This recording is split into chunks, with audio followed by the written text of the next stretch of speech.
Yes, people, we are back and Arsenal are back firing. Absolutely outstanding performance tonight. Sheffield United nil, Arsenal 6, another 6-0 away win for the Gunners, just like West Ham. This was beautiful, an unbelievable performance that saw us really comfortably brush aside a Sheffield United side that looked so poor, it has to be said. But my God, did we punish them? We looked absolutely fantastic. It was great to see. And it was really good to see Arsenal performing in a way that all of our team could share the goals yet again. 6 goals, that record tonight in Premier League history. No team has scored more than 5 consecutively away from home in 3 games running. And that's exactly what Arsenal have now done. Superb records that you want to be breaking. It wasn't long ago that Mikel Arteta and the team were breaking records for the wrong reasons. It doesn't seem like long ago, but my God, how far we have come since those days. It was fantastic tonight. I really enjoyed it. I loved seeing the players getting on the score sheet that I felt deserved it. It was really good to see our play just look so attractive. So much to enjoy about tonight. So do me a favor, smash the like button. If you're a happy gooner, make sure you subscribe to the channel if you're a happy gooner. And if you're not a gooner, as I can see there's some other fans in the chat, big up yourself and please do me a favor and like this and subscribe to the channel if you can. What is there to talk about? Quite a lot as far as Arsenal are concerned, but I will say that Sheffield United are in trouble, man. I look at their team. Wow, it looks dreadful. They look absolutely awful. As you probably saw earlier, if you watched the Race for Europe show, everybody predicting a simple Arsenal win. LB got it correct. I went for 3-0 tonight, believe it or not, and we doubled it. LB went for 6. He said, I think Arsenal win 6-0, and that's from a Man City fan. So perhaps he sees and appreciates how good Arsenal are right now. Can I just say on the record that Dan Lawless said that we would draw tonight? I know he was joking. I know he was hoping and not believing, but it's still funny that he thought that Arsenal might draw, and Arsenal put 6 past Sheffield United. Brilliant to see Lawless in the mud yet again. So, where do we start? Let's start with the team selection. I was actually a little bit shocked and surprised tonight that we kept things how they were at the Emirates because I really felt like Mikel Arteta in the last few games has had an away side and a home side. And we have seen away from home Trossard and Havertz linking up. And we have seen at the Emirates, Jorginho playing and Havertz as the 9. And that's exactly what we got, and it worked. We were absolutely electric. It took, 15 minutes before Chris Wilder had to make a sub to make sure that they didn't get battered in that first half, but it didn't do anything. Playing 4 at the back, I thought they would have started with 5 at the back personally, but we were superb, and everybody was superb. I thought at the back, Saliba and Gabriel were allowed to play higher just because Oliver McBurney was able to be the only man that stayed up top. We know what's happening with that battle. We know. If that was to ever be a break, Saliba's got him. So Gabriel was allowed to push forward. Then what we saw was Ben White in this amazing inverted role, which allows Kivior to keep going and playing as his left back, who I thought again was good tonight. But Declan Rice, people. Declan Rice in the number 8. I want to see this. I want to see this forever. I'm loving the fact that he looks so comfortable on that ball. And I was just listening to Jamie Carragher on Monday Night Football, and he made a great point. When he was at West Ham and obviously his start career at Arsenal, people have said to him, he needs to add goals to his game if he wants to be a top midfielder. When Emmanuel Petit and Gilberto Silva were at Arsenal and even Vieira, they got no more than 5 goals a season. Nobody said to them they can't be top class because they don't score goals. He's playing in a deep lying position most of his career so far at Arsenal in the early times. And now that he's pushing forward, he's able to show what he's made of. But he's been scoring goals from the 6th position as well. Declan Rice has got now 5 assists and 5 goals. Granit Xhaka, I think, got 7 and 7 last season, right? So when I look at it, he's going to be now competing with Granit Xhaka's goals in a role where most of the time he's been playing deeper. So Declan Rice, take a bow, son, because what you're doing right now is phenomenal.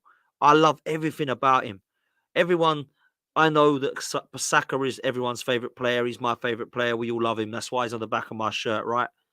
Declan Rice is right up there with me, man. And I've always been a Martinelli and Saka fan. It's always been a flip of a coin. Saka is my favourite player, but Rice, you might be the one player who competes with him because I'm loving everything I'm seeing. Like literally every single time I look at Declan Rice, I love every minute of it. I love everything about his game. I just think the tenacity of him, the passion, the drive, the desire, comfortable on the ball, great driving forward. Doesn't seem to be anything but casual on the ball. And I love that. Casual in a calm, composed, professional manner. Not too casual, overconfident, not cocky. I absolutely love everything about Declan Rice, man. And I thought tonight, again, he was phenomenal. The late runs into the box, he got his goal that way.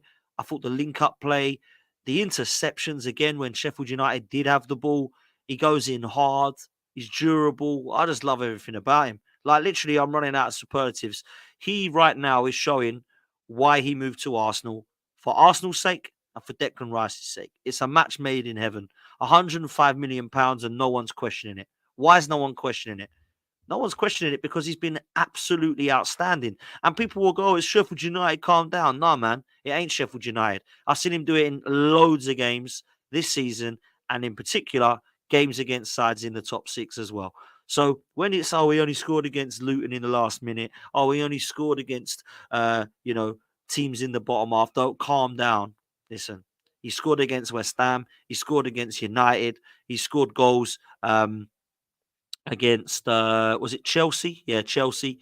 So come on, man. Home and away, he's been great. Like I ain't having this. He's been phenomenal.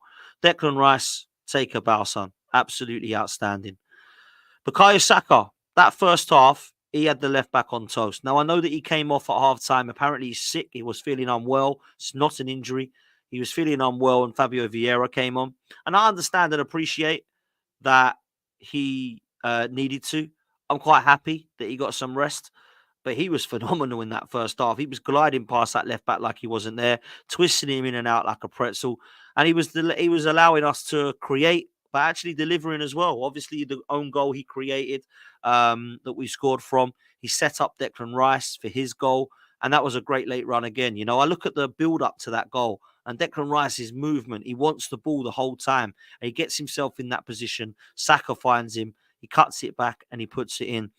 I've been so impressed. So impressed. And I feel like his performance really stood out for me in the first half. But of course, the man of the match, player of the match went to Martin Odegaard, scorer of the first goal and pretty much creator in everything that we did that was good. I thought he looked so comfortable, calm and composed on the ball yet again. And he just realised when he gets the ball, something's going to happen. His decision-making lets him down sometimes because he's trying to be a little bit too clever. But when you're 5-0 up, you can actually take some risks and afford to try and be clever. That's for sure. I thought he was exceptional and I just love the player, man. I love watching him. Technically gifted.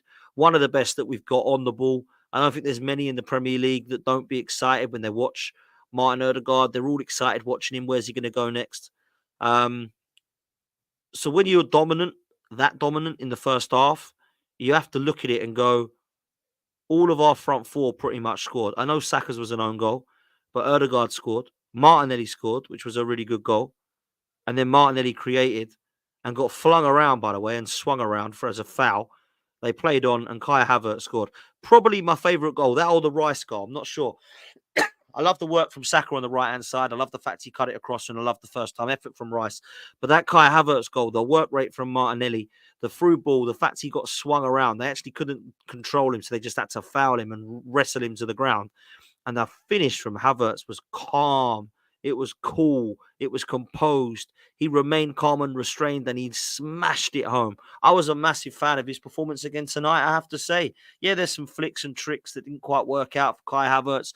There's some times I look at him and think, yeah, you need to control that a bit better, mate. Your first touch let you down a couple of times. But let's be real, his performance was good, man. He kept the ball moving. His passing is very, very good in this team. I think sometimes people underestimate that left foot of his. But good performance from him. One of my favourite goals of the night. And then we get to half time. And if I'm honest with you, we're just thinking, what do we do? Should we take players off? Shall we go again? The goal difference now at plus 45.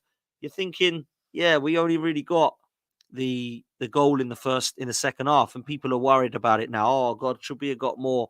Listen, the game was won, man. The game was won. We had to go and do what we had to do. And right now, I've been so impressed by what I see, man.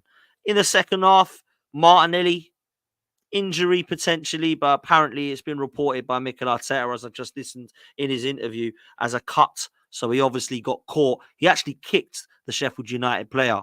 It wasn't a foul, and it's cut his foot. So it was quite hard for him to land his foot down as he was walking. All I will say is, guys, if it was serious, he wouldn't be allowed to hop off the pitch for that long. He would have been stretchered off or carried off, right? That's what I will say. Because you can get more injuries by doing that. It was stupid, if I'm honest. So hopefully it's not serious. Saka's just feeling unwell. Hopefully he'll be okay for the weekend. Martinelli likewise. Wouldn't surprise me if he didn't start. Depending on how well Saka is as well, it might be that he doesn't start either. But we've got Trossard now. We've got other options coming from the bench. So let's see where we're at. Made some changes. Fabio Vieira came on. I must say, I'm quite impressed by his first touch. I think Fabio Vieira's touches are really silky and technically gifted.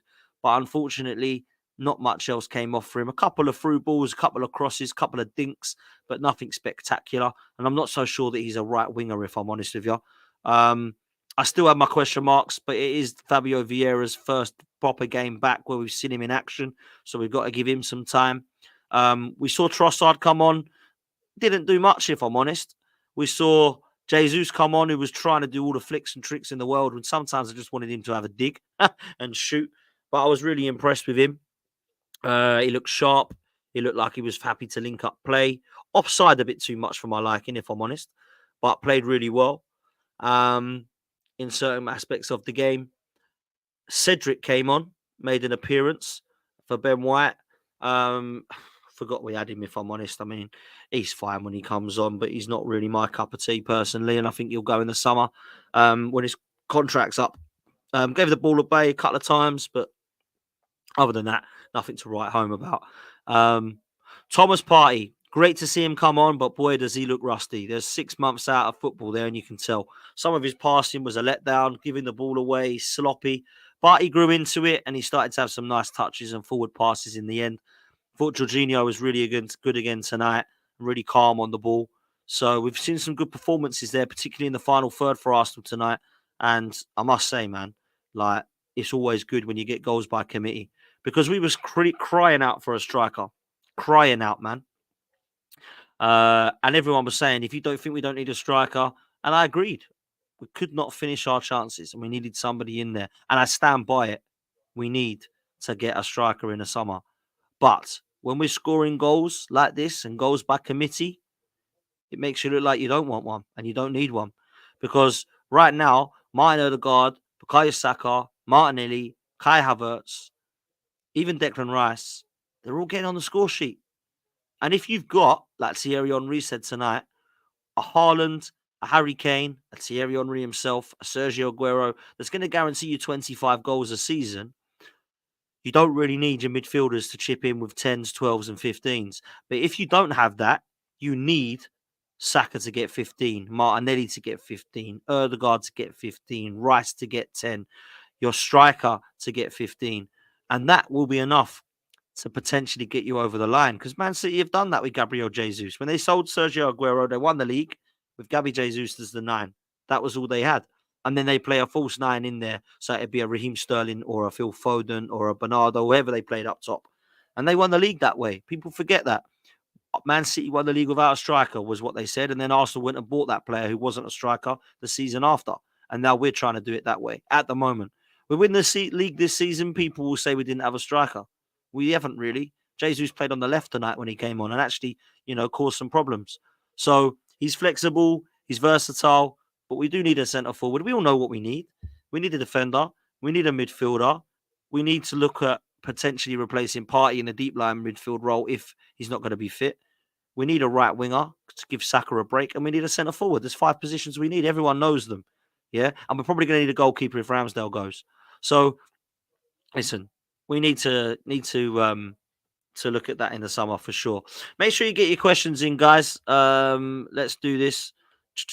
Where are they? There's some already that I'm going to start. Where are we? Let's take a look. Excuse me. Where are we? Make sure you star or question. Put a Q next to it so I know that it's a question. And super chats will go to the front. Oh, Ronnie's in the chat. Big up, Ronnie. All this for third. Yeah, third at the moment, mate. Let's hope it's first in May. I still have my doubts and concerns, of course, but let's make sure, man, that we can prove people wrong and get across the line. I think tonight's performance has shown Man City and Liverpool that Arsenal aren't just scraping past teams; they're dominant this time. And at the moment, we're really dominant. To score this many goals, to have a plus 45 goal difference, could be key. It's 10 goals better off than Man City, and it's 6 goals better off than Liverpool. It's fantastic, man. It's absolutely fantastic. Big up to Grumpy Adult Gamer. Mark says, smash the like, people, support the channel. Please make sure you do, man. Please make sure we get the likes up. We've literally got 60 likes. Let's make sure we can get that up to 150, please, people. Hit the like button, subscribe to the channel, and let's get this sorted. Tonight, didn't really see anybody have a bad game. You know, even David Raya made a really good save when they went through with their chance one-on-one. Ben White was phenomenal, inverting and overlapping Saka and getting involved with him down the right-hand side. Kivior, another solid performance. Couple of dodgy passes at times, but a good performance. Gabriel and Saliba, comfortable. Both of them really comfortable yet again. Declan Rice, phenomenal. Jorginho, chilling, easy, composing that midfield yet again. Erdegaard, player of the match. Martinelli, goal. Havertz, goal. Erdegaard and Saka, goal. Rice, goal. Ben White, goal. I mean, come on, man. I don't do player ratings, but there's nobody getting under a 7 out of 10 tonight. That's for sure. You got to be looking 7, 8s, 9s, and 10s out of 10s when you win 6-0. Absolutely dominant, man. I'm really happy, and I love seeing what I'm seeing with this team right now. It's beautiful to watch. Mikel Arteta football right now has been the most impressive since he's joined the club. In 4.5 years, I've not seen Arsenal demolish teams like this. When we've got a team before and we put 4 or 5 past them, it's been like probably once every 10 games, 15 games. At the moment, in the year of 2024, we're smashing teams.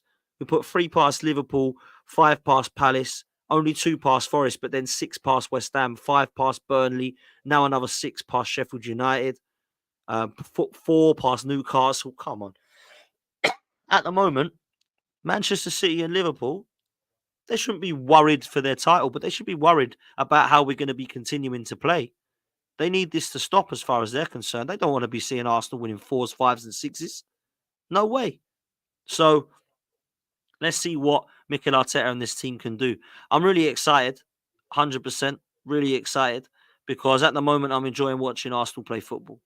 I don't think there's anybody right now that can sit there and say that Arsenal aren't the best team in the league. And some might even push it one further and say in Europe we're playing the best football. I think that would be fair. Who else is there playing like this at the moment in Europe? A Real Madrid? A Bayern Munich? No. And nobody in Italy is. Nobody in France are. So is anyone playing better than Arsenal right now in world football? I'm not so sure, man. Leverkusen, Charles has put fair play. I think that's probably the only closest one I can say, along with what's happening. Because Man City aren't playing beautiful football right now. They weren't even that great against Man United. Didn't have to be. Liverpool aren't playing beautiful football. They got across the line because of a 99th minute header. So, listen, we are on fire at the moment. I absolutely love seeing what I'm seeing right now from Arsenal, and it's beautiful to see. Let's take some of your questions, man. This one comes in from Southpaw because it's a super chat. Get your super chats in, people. They will go to the front of the queue, just like Southpaw. Big up. Big up, my guy. I got one question. Why are stadiums empty everywhere we go? Come on, you Gunners. Big up, Dan, my guy. And big up Southpaw, man. Absolute legend. Yeah, we cleared out the stadium yet again. And we can now sing Who Put the Ball in the Sheffield Net after the effing team did. So I remember them singing that at bloody Porto. I mean, why would you do that before the game? We can now do it. We can sing it. Who put the ball in the Sheffield Net? Who put the ball in the Sheffield Net? Who put the ball in the Sheffield Net after the effing team did? That is correct. 6 goals, 5 different goal scorers and an own goal. Phenomenal, man. Absolutely phenomenal. So big up to the team tonight. They were incredible. And big up to Southpaw for the super chat. Much love, man. Much appreciated that one. Liam, can Arteta manage a pure striker? He doesn't seem to want to because we haven't signed one yet. Jesus is the only number 9, and he's hardly a 9, that we've signed. Trossard and Willian are the other 2 attacking midfielders or wingers that we've signed. or forwards that we've signed, and he hasn't gone for an out-and-out striker yet. Now, if we have got Declan Rice money to spend, is it going to be on Tony? Is it going to be on Osimhen? Is it going to be on a youngster? Or are we going to look at somebody like Victor Gyökeres, who is at the moment killing it over in Sporting Lisbon? 30 goals in 31 games, from what I've been told. That could be the guy. At Coventry last year, got them to the playoffs final, and I think he scored about 25 goals for them. And at the moment, he's killing it over in Sporting Lisbon. Can he take that form across to Arsenal? That is the question mark. Chaitanya has said, Martinelli update, hope he's fine. It's been reported by Arteta in the interview that he got a cut on his foot. Excuse me, and he was struggling to walk on it.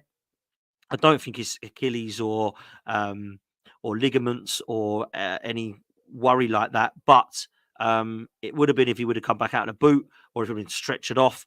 I don't know why he's hopping like that. It's mad. But I think from what Arteta said, he'll be okay. Because if they said to him, what about Martinelli? And he said, we've got to assess it. He's got to have scans. He's got to have x-rays. You might be a little bit more like, like that's a worry. Do you know what I'm saying? That's a worry. As for the striker, maybe Ferguson. He hasn't scored in 17 games. He's 18 or 19 years old. But come on, man. Like, let's be real. He's got to actually prove his worth at Brighton and get ahead of Welbeck and Pedro. João Pedro before we go in for him, Chaitanya, in my opinion. So let's see what happens there.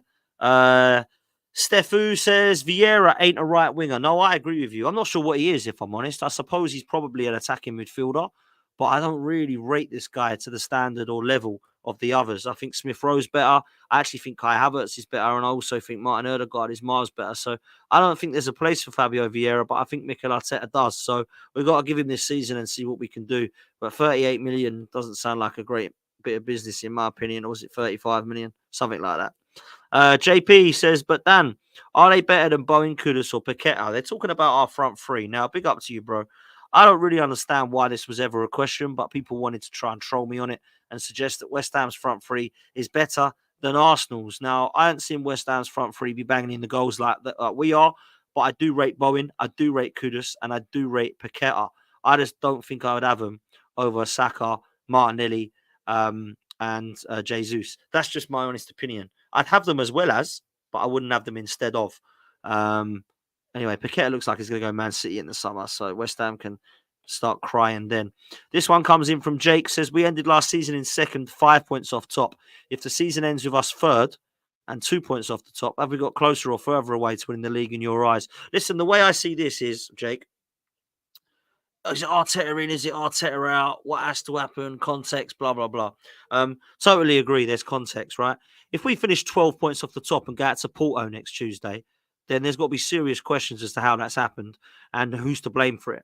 If we get to a Champions League final, semi-final, we lose to Man City or Real Madrid, and we take Man City and Liverpool all the way to the last game of the season and we get pipped, I don't think we can sit there and say, get this manager out like some would, because he's taken us so close and deserves another transfer window to get the 5 players in that we're still short with and then go again. But if we go to a transfer window, we don't get them players, we mess it up again, and we go and finish lower, then you can decide what you want.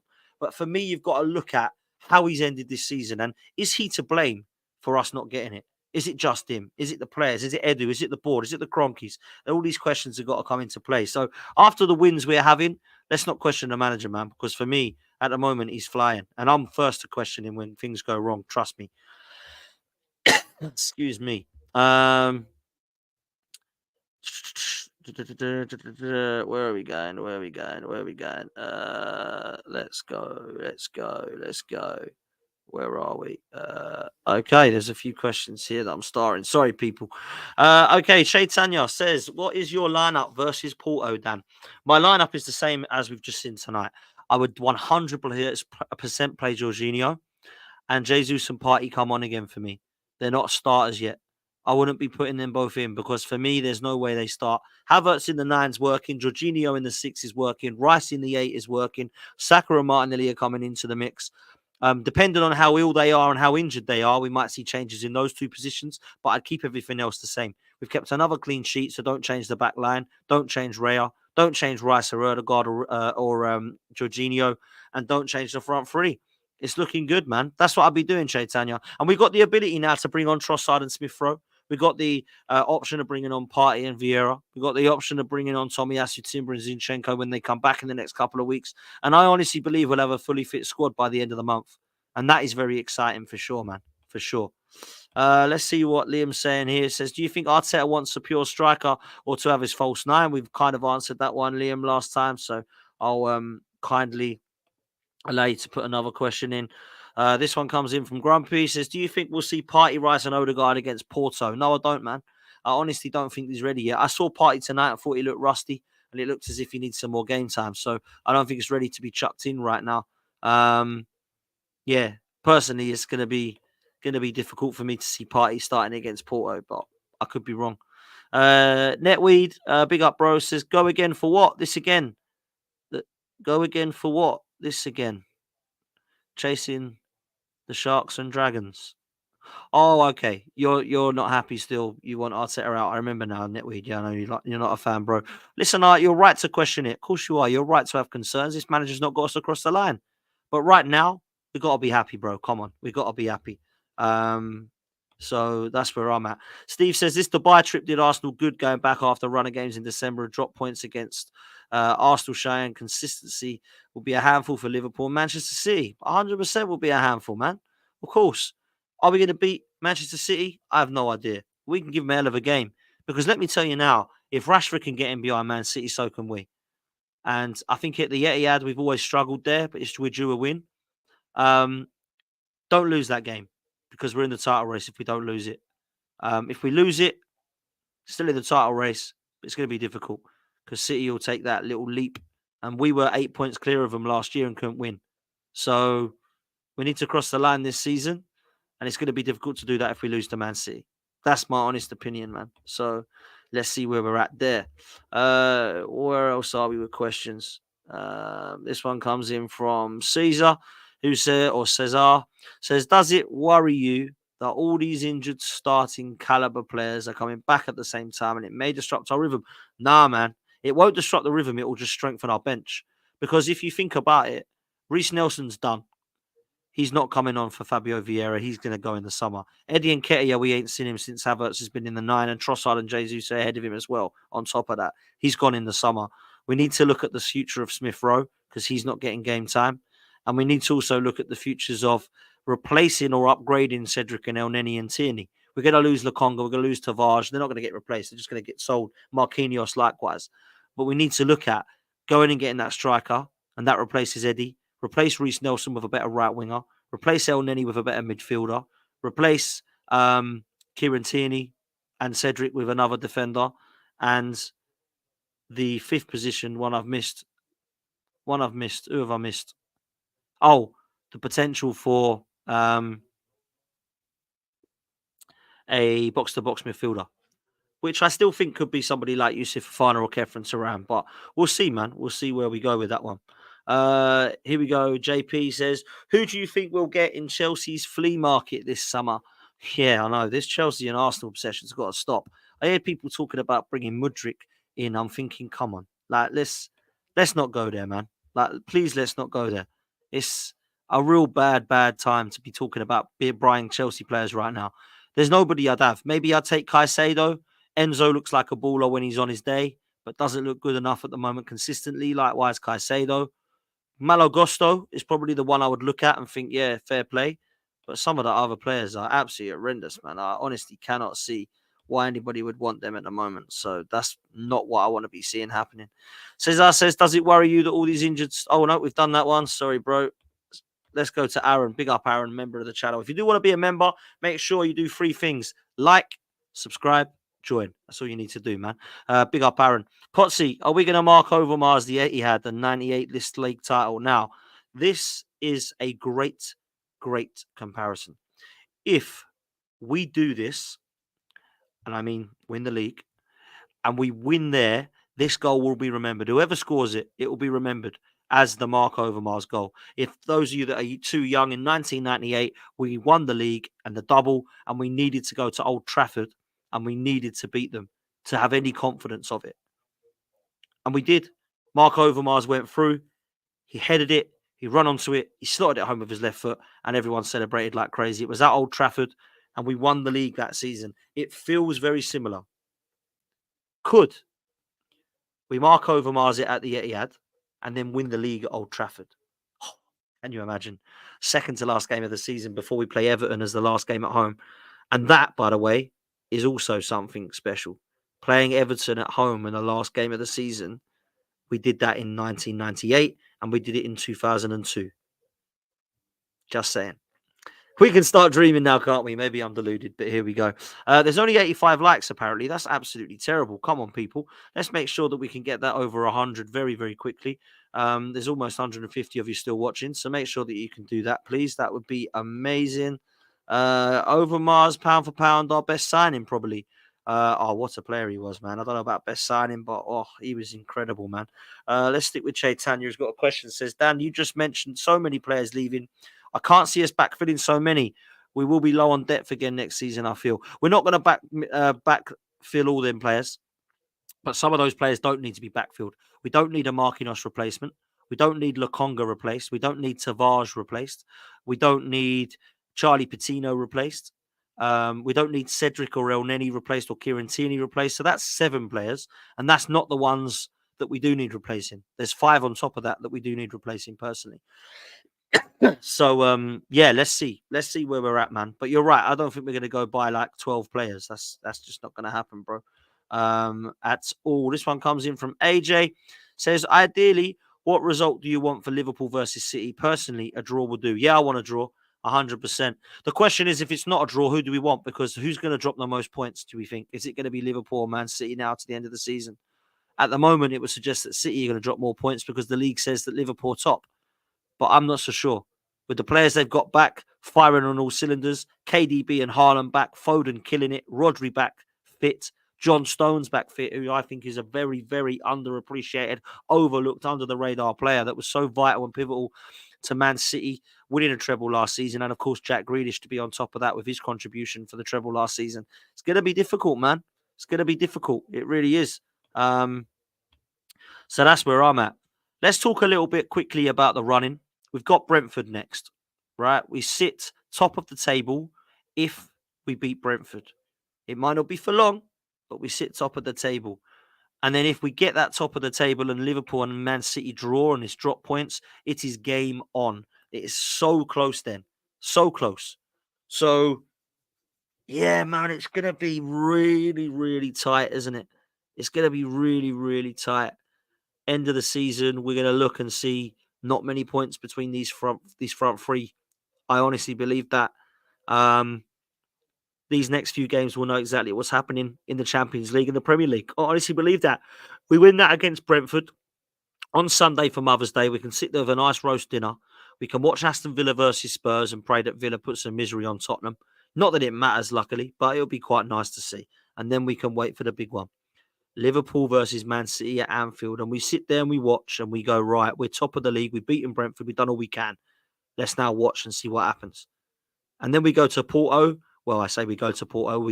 We welcome Porto to host at the Emirates. Got to turn around a 1-0 deficit. I think we will.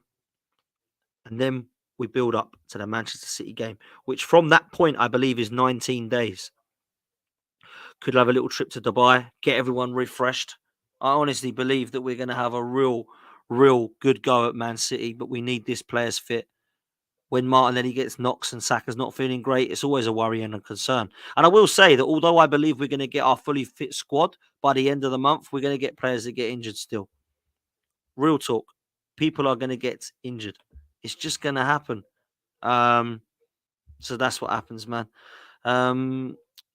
Cusello says, great show, Dan. It's good times for the Gunners at the minute. Just need to keep the pedal to the metal. Hit the likes up, family. Come on, you Gunners. Yeah, man. Come on. Let's get the likes up, man. Let's get up to over 100. We're at 95. Only 5 more people to hit the like button and we've hit 100 likes. Can 5 people hit the like button and the subscribe button for me? That's all I need. Literally, hit the like, thumbs up, subscribe, and then come back and join the chat and join the love. Let's go to the next question. Where are we at? This is from Cesar. Says, would being at the top of the table potentially this weekend be a positive or negative in having that pressure on us again? I don't think that there's going to be any more or less pressure wherever we are, because we've got almost 10 games left. We've got 27 games played. After Brentford, there'll be 10 more games, I believe. So therefore, it's going to be pressure from all three of us now. There's not going to be any part of me that believes that there isn't going to be pressure, because whether you're top, second, or third, or even if you're fourth and still in the title race, there's pressure, man. 100%. There's more pressure last season for us because we were potentially 8 points clear. I know they had a game in hand at the time, but that's still a lot. And we threw it away and bottled it. We're not going to be in a position to bottle it this season. We haven't had the 8, 9 points clear that we had last season. Just not going to happen. So, yeah, man, I'm not so sure. I don't know how much I take of it as well. I mean, let me know in the chat. Would you rather be top right now, or would you rather be within touching distance and chasing the pack? I'm not so sure. I think I'd always rather be top of the league. I can't lie. I'd always rather be top of the league. Come on, we got to hit 100 likes, man. Just one more person, and then we've hit 100 likes. Make sure that we do that. Apparently, we've just done it. There we go. We've hit 100 likes. Whee! Let's make sure we can get to 200 now, please, people. For all who's watching on catch up, make sure you hit the like button. It means so much for the channel. I know it's frustrating. People are always nagging. I get it on channels I watch, and I just hit the like button because then I know I've done my bit. So make sure we do that, and then you can enjoy watching the rest of the show. Make sure you hit some questions for me. I'm more than happy to take a couple before we wrap up. I do want to talk about one last topic before we close. And that is Mikel Arteta. Now, everybody knows my concerns about Mikel Arteta's ability to get Arsenal across the line. I'm going to say this now. In 2024, I'll say, he's impressed me the most since he's got here. He's impressed me on the pitch. He's impressed me off of it. He's impressed me because he's now got plan Bs that he's putting in place. And he's also impressed me because he seems to be keeping this team calm and composed, which is something I don't know that we saw last season. It was all a bit erratic at the end. It was all a bit excitable, and it was naive, and we were making mistakes. Now, that could still happen. 10 games to go is a long way, right? But I've been really impressed because I look at it and I feel like you're dominating the games. You're smashing goals in. You're not conceding many. And you've got plan B options. How many times have we seen Ben White invert up until now? Hardly at all, but now he is. He's changed it. Plan B. How many times have we seen Havertz and Trossard link up? Not many times, but we have now. How many times have we seen Jorginho in the 6 and Rice in the 8? Not that many, but we have now. How many times have we seen Martinelli and Saka interlinking with their positions, changing? Martinelli goes right, Saka goes left. Not many, but now we're seeing it. How many times have we seen Havertz in the 9? Not many. He's been playing as an attacking 8. Now we're seeing it. I really like what I'm seeing from Mikel Arteta. And I think you have to say it sometimes. This is the thing. Mikel Arteta loses a game of football like he did against Porto. I'll call him out. I'll say, why did we nullify the attack? Why did we change our tactics? Why did we look so naive and so nervous on the ball? Then we go and smash teams by 5 or 6. What am I supposed to do? Come out and go, I hate this manager, man. 6-0. What a disgrace. Get rid of him. What people expecting from our fan base? Give the guy credit, give the players praise. When they win, both of them get praise. When they lose, both of them get called out. It really is black and white, guys. None of this flip-flop. Oh, flip-flop. What? Flip-flop? Because one time we won 6-0, you say, wow, that was a good game. And when you lose 2-1, that weren't a good game. Oh, what a flip-flop. What is a flip-flop anyway? I mean, everyone uses it now as a laugh word. People actually still use that word. Why do they use that word? I don't get that, man. People use it as a laugh word. People actually use it as being serious. Bizarre, man. Hey, Dan, do you think we have the mentality this season to not crumble under pressure in the running? Big up Ali D, man. I hope you're well, bruv. I can't say that we don't have. I can't say that we don't without showing evidence that we don't crumble. But I don't feel that Arsenal are in a position this season to crumble because we've not been 6 points clear, 5 points clear, 8 points clear. Champions League, with it being such a long time since we've been in that competition, and also the fact that we have never actually done well in it. I don't think there's pressure for Arsenal to win that. There should always be pressure for Arsenal to win trophies, but I don't think there's pressure for Arsenal to win that Champions League when we've never won it before. It's not like Christ. If Arsenal don't win this Champions League, get rid of the manager. Like, for me, nah. Like, honestly, it's one of those, man. Ali D, big up, man. Says, I still don't rate Arteta, but I've got to credit him for the last few games. We've been fantastic. Exactly this. People might have concerns still. People might not want Mikel Arteta in. People might not want to be giving him another season and transfer windows. That's fine. It's absolutely fine. But you've got to be praising things when things go well, man. You can't just sit there and say, I still think he's crap, even though we've scored 31 goals in the last 7 games or whatever it is. Come on, man. Now, let's just be real. It's been phenomenal in the last few games. Is it going to mean anything come the end of the season? I don't know. I still don't think we're going to win a trophy. But that doesn't mean that let's get rid of this guy now and get somebody. And who are we going to get in now? Like, let's be real. It got to the end of the season and we then make a decision and consider his future at the end of this season if things don't look good. And of course, if he gets us over the line, then there's no doubt that this process has then worked and project has then become a successful one. That's really how simple it is, man. It's black and white. There's context to a certain degree because it's not win, don't win, stay, go. But at the end of the day, the way I'm at is fairly black and white. Because if there's context as to why he's not won something, you can't then just say sack him. Otherwise, he'd be sacking Jurgen Klopp as well. I know he's going into the season, but you get my drift. So that's where we're at, man. Newman, big up yourself, my bro. I hope you're well. Big up to you as well. Make sure you do me a favor, people. What likes we on now, man? We're over 100, 112. Let's get that up to 150, please, people. Let's make sure that we mash that like button on that. So Mikel Arteta deserves credit. Arsenal go into the Brentford game knowing they need to win to be top of the table for at least some time before the Liverpool-Man City game ends. Arsenal then have Porto. They need to keep this momentum going into that one. And we need to ensure that after them smashing Benfica 5-0 last night, that we're confident enough to put some goals past them. If this ends up like Lens or Seville or PSV, we'll be fine. If it's not and we start to change our tactics again, I'll be really peeved. So we have to go through that game. And then we go for the next draw. And I don't care who we get. We're going to get someone difficult. Barcelona or Napoli, it could be. Could be Inter Milan or Atletico. Could be Bayern Munich, Manchester City or Real Madrid. Who knows? Who knows? It's going to be one of those. I know that the only teams that I would say would be difficult or that I would fear would be Manchester City right now, Real Madrid because of the giants of Europe, Inter Milan because of the way they're playing under Simeone and Inzaghi. I don't like playing Diego Simeone against Atletico Madrid, so either of those wouldn't be great. But in terms of fearing, there's only really Man City because they're the best team in the world. Real Madrid potentially. I don't fear Bayern Munich. So let's see, man. Be nice to see us get the winners of Barcelona and Napoli, if I'm honest. I quite like a trip to the Nou Camp again because I think we're better than them. I think we can beat them. I also think we can beat Bayern Munich.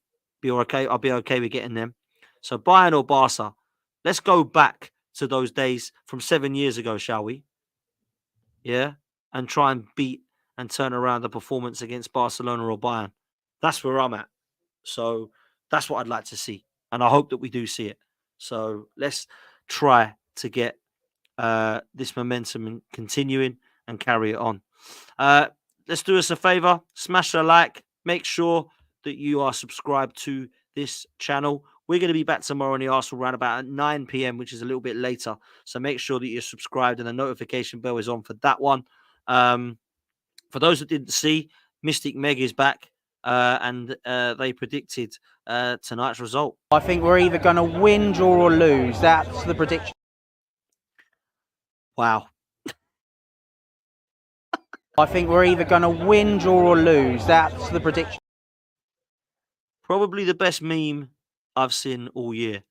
Absolutely hilarious. Not meme. Is it a GIF? I don't even know the difference. But either way, one of the best clips that I've seen in history. Absolutely hilarious. Yeah, let's enjoy that one, people. We're going to love you and leave you. Make sure you like the channel. Subscribe. And if you want one of these from Russ, then make sure you check out the link in the description and get yourself a canvas. He does other clubs as well. He's a photographer. He does unbelievable work. Say, Dan Potts sent me. I'm a gooner. Or I'm a football fan and I watch Dan Potts and he'll sort you out. We're out of here, people. Peace.